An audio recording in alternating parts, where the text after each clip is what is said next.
വിശുദ്ധ യോഹന്നാൻ എഴുതിയ സുവിശേഷം അധ്യായം 3 വാക്യങ്ങൾ 1 മുതൽ 12 വരെ. യേശുവും നിക്കോദേമോസും.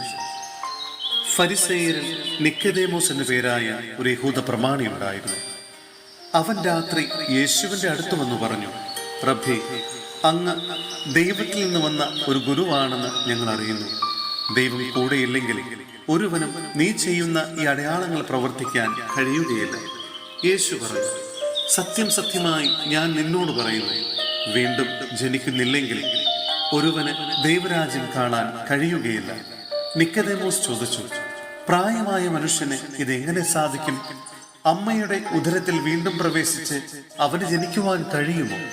യേശു പ്രതിവചിച്ചു, സത്യം സത്യമായി ഞാൻ നിന്നോട് പറയുന്നു, ജലത്താലും ആത്മാവിനാലും ജനിക്കുന്നില്ലെങ്കിൽ ഒരുവനും ദൈവരാജ്യത്തിൽ പ്രവേശിക്കുക സാധ്യമല്ല.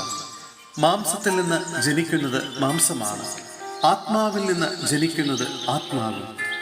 നിങ്ങൾ വീണ്ടും ജനിക്കണം എന്നു ഞാൻ പറഞ്ഞതുകൊണ്ട് നീ വിസ്മയിക്കേണ്ട.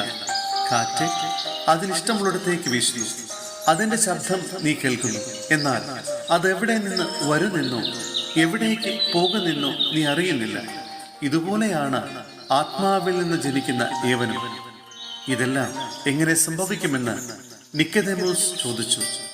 യേശു പറഞ്ഞു, നീ ഇസ്രായേലിലെ ഗുരുവല്ലേ? എന്നിട്ടും ഇക്കാര്യമൊന്നും മനസ്സിലാകുന്നില്ലേ? സത്യം സത്യമായി ഞാൻ നിന്നോട് പറയുന്നു, ഞങ്ങൾ അറിയുന്നവയെപ്പറ്റി സംസാരിക്കുന്നു, കണ്ടവയെപ്പറ്റി സാക്ഷ്യപ്പെടുത്തുന്നു, എന്നിട്ടും ഞങ്ങളുടെ സാക്ഷ്യം നിങ്ങൾ സ്വീകരിക്കുന്നില്ല. ഭൗമിക കാര്യങ്ങളെപ്പറ്റി ഞാൻ പറഞ്ഞത് നിങ്ങൾ വിശ്വസിക്കുന്നില്ലെങ്കിൽ സ്വർഗീയ കാര്യങ്ങൾ പറഞ്ഞാൽ എങ്ങനെ വിശ്വസിക്കും? സഹോദരരെ, വിശുദ്ധ പൗലോസ് തീത്തോസിന് എഴുതിയ ലേഖനം അധ്യായം 3 വാക്യങ്ങൾ 1 മുതൽ 7 വരെ. ക്രിസ്തീയ ജീവിതചര്യ. ഭരണകർത്താക്കൾക്കും മറ്റധികാരികൾക്കും കീഴ്പ്പെട്ടിരിക്കാനും അനുസരണമുള്ളവരായിരിക്കാനും സത്യസന്ധമായ ഏതൊരു ജോലിക്കും സന്നദ്ധരായിരിക്കാനും നീ ജനങ്ങളെ ഓർമ്മിപ്പിക്കുക.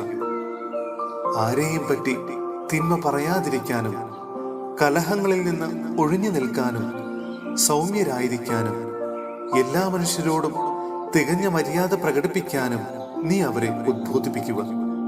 എന്തെന്നാൽ നാം തന്നെയും ഒരു കാലത്ത് മൂഢന്മാരും അനുസരണമില്ലാത്തവരും തെറ്റായ മാർഗത്തിലൂടെ നയിക്കപ്പെട്ടവരും പലതരം മോഹങ്ങൾക്കും സുഖേച്ഛകൾക്കും അടിമപ്പെട്ടവരും ദ്രോഹബുദ്ധിയിലും അസൂയയിലും ദിവസങ്ങൾ കഴിച്ചവരും മനുഷ്യരാൽ വെറുക്കപ്പെട്ടവരും പരസ്പരം വെറുക്കുന്നവരുമായിരുന്നു.